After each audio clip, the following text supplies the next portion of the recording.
Saudi ജയിലിൽ കഴിയുന്ന നിരപരാധിയായ അബ്ദുറഹീം, അദ്ദേഹത്തെ ഈ 16-ാം തീയതിയാണ് തൂക്കിക്കൊല്ലാൻ വിധിച്ചിട്ടുള്ളത്.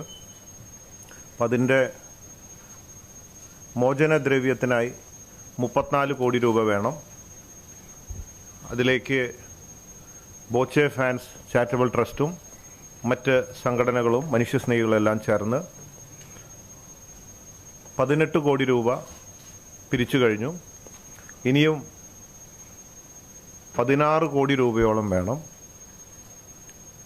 നമ്മുടെ മുമ്പിൽ ഇനി 5 ദിവസമേ ഉള്ളൂ, ചുരുങ്ങിയ സമയമുള്ളൂ. ഇന്നിപ്പോൾ നോക്കുമ്പോൾ ഇത്തിരി സ്ലോ ആണ്. ഇന്നലെ വരെ നല്ല സ്പീഡായിരുന്നു. എങ്കിലും പ്രതീക്ഷയിലാണ്. ഈ ബോച്ചെ ടീ വിറ്റ് കിട്ടുന്ന ലാഭം കൊടുക്കാമെന്ന് പറഞ്ഞിരുന്നു, 1 കോടി രൂപ. അപ്പോൾ മതിയാവാതെ വരുമെന്നുള്ളൊരു തോന്നലുള്ളത് കൊണ്ട് ഒരു പുതിയ തീരുമാനം കൂടി എടുത്തിട്ടുണ്ട്. Boche tea lucky draw ticket challenge.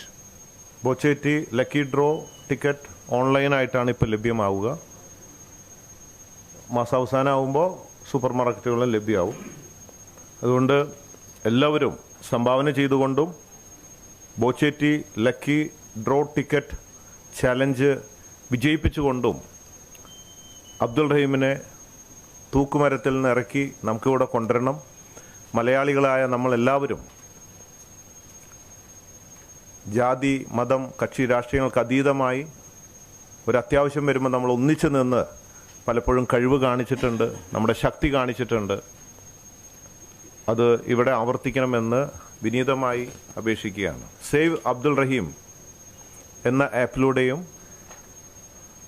Abdul റഹീമിൻ്റെ ഉമ്മ പാത്തുവിൻ്റെ ജിപേയിലും നിങ്ങൾ ഉദാരമായി സംഭാവന ചെയ്യണം. ഇതാണ് ഫസ്റ്റ് ഓപ്ഷൻ. പിന്നെ ചിലവർക്ക് ഒരു ഓപ്ഷനോട് കൊടുക്കുകയാണ്. അവർ മുടക്കുന്ന പൈസയ്ക്ക് അവർക്ക് മുതൽ കിട്ടുന്നുണ്ട്. അത് ഞാൻ മുഴുവനായിട്ട് ഇതിലേക്ക് കൊടുക്കും. അങ്ങനെ ഒരു ഓപ്ഷൻ കൊടുക്കുകയാണ്. ഇപ്പോൾ ഈ biryani challenge, best ticket challenge, അങ്ങനെ പലതും കാണാറുണ്ട്, ഭയങ്കര സക്സസ് ആയിട്ട് കാണാറുണ്ട്. അപ്പോഴാണ് ആ ഒരു ആശയം. ശരിക്കും ഈ ബോച്ചെ ടീ ഈ മാസം അവസാനമാണ് ലോഞ്ച് ചെയ്യാൻ വെച്ചിട്ടുള്ളത്. പക്ഷേ ഇങ്ങനൊരു ആവശ്യം കണക്കിലെടുത്ത് ഈ ഫണ്ടിൻ്റെ ഷോർട്ടേജ് വന്നതുകൊണ്ട് ഓൺലൈൻ 15-ാം തീയതി ഇങ്ങനൊരു ചലഞ്ചോടുകൂടി ചെയ്യുകയാണ്.